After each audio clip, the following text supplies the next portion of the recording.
구약 성경 열왕기하 13장 1절로 6절까지의 말씀, 우리 다 찾으신 줄 알고 함께 봉독합니다.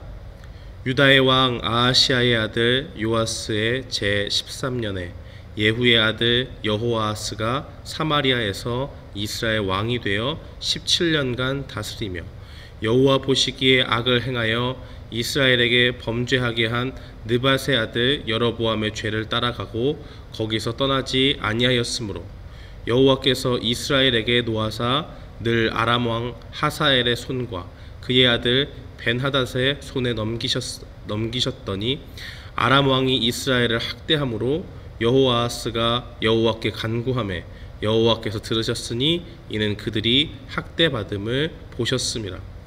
여호와께서 이에 구원자를 이스라엘에게 주시매 이스라엘 자손이 아람 사람의 손에서 벗어나 전과 같이 자기 장막에 거하였으나 그들이 이스라엘에게 범죄하게 한 여로보암의 집의 죄에서 떠나지 아니하고 그 안에서 따라 행하며 또 사마리아의 아세라 목상을 그냥 두었더라.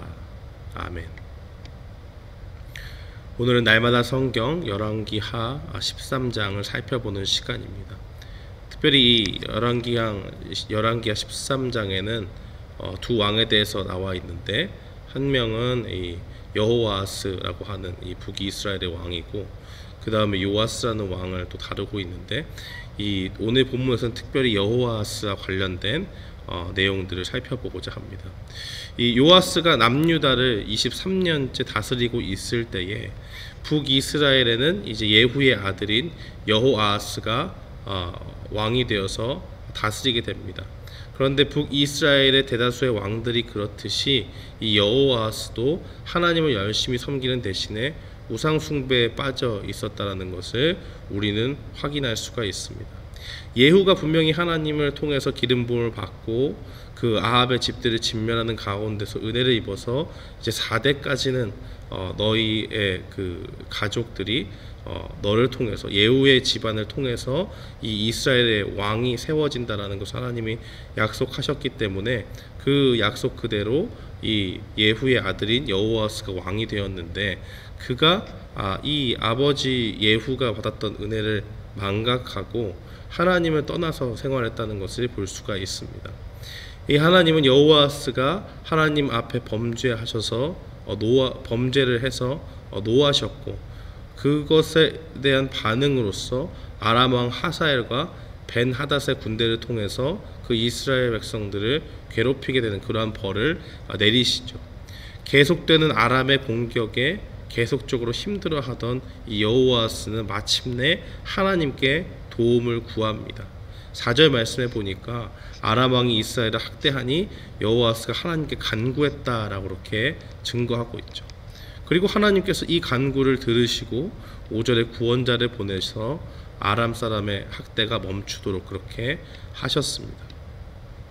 여기서 구원자를 보내셨다라고 그렇게 되어 있는데, 이 구원자는 본문에 특정한 어떤 사람이라든지 어떤 정보를 나타내주고 있지는 않습니다. 그러나 우리가 역사적인 상황들을 살펴보면 당시에 이 아수르 왕이었던 아다드 니나리라고 하는 이 3세 왕이 있는데, 이 왕이 이 원정을 와서 아람을 제압하고 아람을 속국으로 만든 그 시기가 이 시기와 겹칩니다. 그래서 그 기록을 살펴봤을 때 하나님께서 이 이스라엘을 구원하시려고 이 아수르의 왕을 통해서 아람을 제압하고 그들을 힘들게 해서 이 여호아스의 부르짖는 기도에 응답하시고 이 아람 왕의 세력이 약화되게 하셔서 이 5절의 진술과 같이 아람이 이스라엘 백성들을 괴롭히기 이전과 같이 그들에게 뺏겼던 땅을 회복시켜 주시고 온 백성들이 각기 자기가 살던 곳에서 생활할 수 있도록 해주었다라고 하는 것을 볼 수가 있습니다.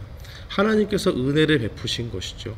이스라엘 땅 가운데 아무 소망이 없고 그들이 계속되는 침략으로 인해서 땅이 피폐해지고 굉장히 힘들게 생활했지만 하나님께서 여호아하스의 간구를 들으시고 은혜를 베푸신 것입니다.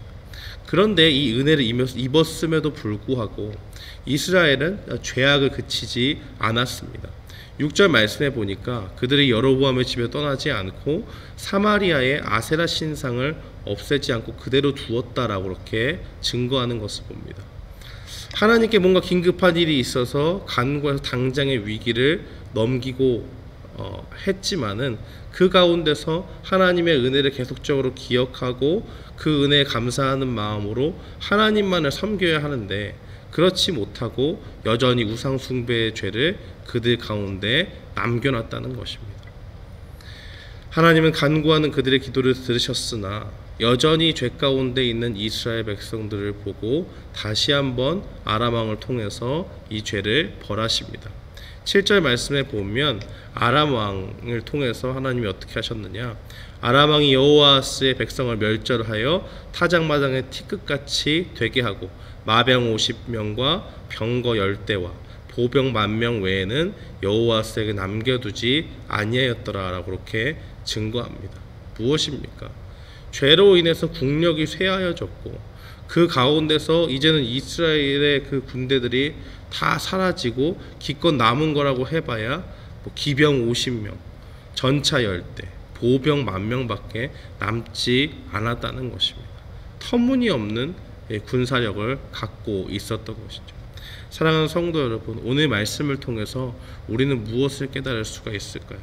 첫 번째는 하나님께서는 자신에게 간구하는 그 하나님의 백성의 목소리에 귀를 기울이신다는 사실입니다. 여호아스가 분명히 하나님 앞에 그렇게 선한 왕으로 비춰지지 않고 그가 여로보암의 그 집안의 죄를 그대로 따라가서 우상 숭배를 자행했던 모습들을 분명히 알 수 있습니다. 그런데 그가 자신의 어려움을 처한 상황을 알고 누구에게 의지했느냐? 그 당시에 하나님께 의지하니까 하나님께서 그 간구를 들으시고 그들 가운데 구원의 은혜를 입게 하는 그러한 것을 보여주시지 않았습니까? 하나님이 원하시는 것은 무엇이냐? 우리가 죄 가운데 있을지라도 그 가운데 하나님께 나아오기를 원하시는 겁니다. 하나님 밖에는 나를 살릴 뿐이 없다. 하나님 외에는 이 상황을 타개할 어떤 다른 방법이 없다라는 그 간절함을 가지고 하나님한테 간구하는 그 기도를 하나님께서 기쁘게 받아주신다는 것입니다. 하나님은요, 우리를 괴롭히기 위해서 우리를 이 땅 가운데 보내시지 않았습니다. 우리는 때로 살면서 이 세상 가운데 이해되지 않는 그러한 여러 가지 일들이 있죠. 그 가운데서 우리는 모든 것을 알지 못하기 때문에 그 가운데서 신음하기도 하고 하나님께 원망하기도 하고 왜 나에게 이런 일이 주어졌는가 하는 그러한 고민에 빠지기도 하고 참 마음이 어렵지 않습니까? 그러나 그 가운데서 하나님만이 이 상황을 해결해 주실 수 있는 분이다 라는 그러한 믿음을 가지고 하나님께 간구하면 하나님께서 반드시 들어주신다는 사실을 분명히 보여주고 있습니다. 사랑하는 성도 여러분, 우리의 마음에 좌절과 낭망을 하게 만드는 상황들이 있습니까? 그런 어려움들이 있습니까? 이 시간에 우리가 분명히 기억해야 될 것은 하나님께 간구하는 자에게 하나님께서 은혜를 베풀어 주신다는 사실입니다. 하나님께 나아가서 기도하면 하나님이 정말 들으시고 이 악한 왕이었던 여호아스의 기도도 들어주신 것과 같이 정말 이제는 다른 데 소망이 없고 하나님뿐이다, 하나님밖에 해결책이 없다라고 그렇게 하면 그러한 마음을 중심을 가지고 하나님을 간구하면 하나님 반드시 그 기도를 들으시고 우리를 어려움 가운데서 건져 주신다는 사실입니다. 두 번째로 우리가 기억해야 될 것은 무엇이냐? 하나님은 하나님의 백성들에게 무엇을 원하시는가? 하나님의 은혜를 기억하고 그들이 가지고 있던 죄에서 철저하게 돌아서기를 원하신다는 사실입니다. 분명히 여호아스가 하나님께 소망을 두고 하나님께 간구했습니다. 하나님이 들어주셨어요. 그래서 그 아람 군대를 다 물리쳐 주시고 예전에 있었던 그 성읍들을 회복시켜 주시고 하는 그 은혜를 입었습니다. 이 은혜를, 구원의 큰 은혜를 입었다면 정말 이 일을 통해서 하나님께서 나에게 무엇을 말씀하시는가?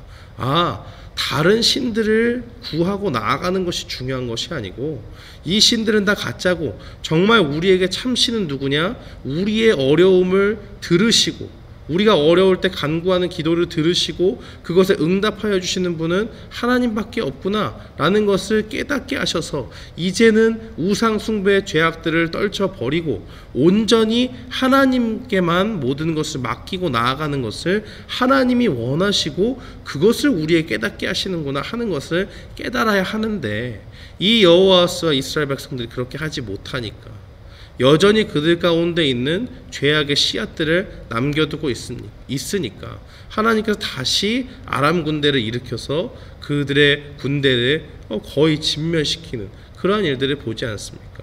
사랑하는 성도 여러분, 죄라고 하는 것은 결코 작지 않습니다.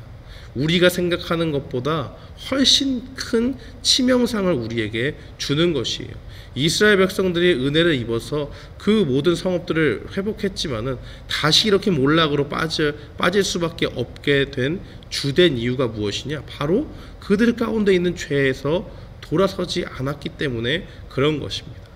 사랑하는 성도 여러분, 죄가 우리를 약하게 만듭니다. 죄가 우리의 인생을 불행하게 만듭니다. 그러므로 우리가 분명히 해야 될 것은 죄 가운데 있는 우리의 작은 모습을 우리가 발견했다면 그것을 결코 작다고 생각하고 여기는 것이 아니라 하나님 앞에 이것이 정말 큰일이구나, 우리가 큰 잘못이구나 하는 것을 깨닫고 철저히 회개해야 될 줄 믿습니다.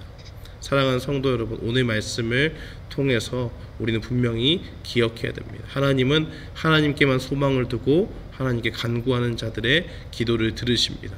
또한 그 기도를 들으심을 통해서 우리에게 은혜 주실 때에 우리가 받았던 그 은혜를 기억하고 우리 안에 있는 죄악들을 철저하게 회개하지 않으면 그 은혜는 다 잊혀지고 하나님 앞에 다시 징벌을 받는 슬픔 가운데 놓이게 된다라는 사실을 기억하면서 날마다 주님 앞에 간구하는 하나님의 백성, 또 우리가 죄가 있다면 죄에서 얼른 돌이키고 하나님께로 나아가는 주의 백성들이 되기를 주님의 이름으로 축원합니다. 아멘.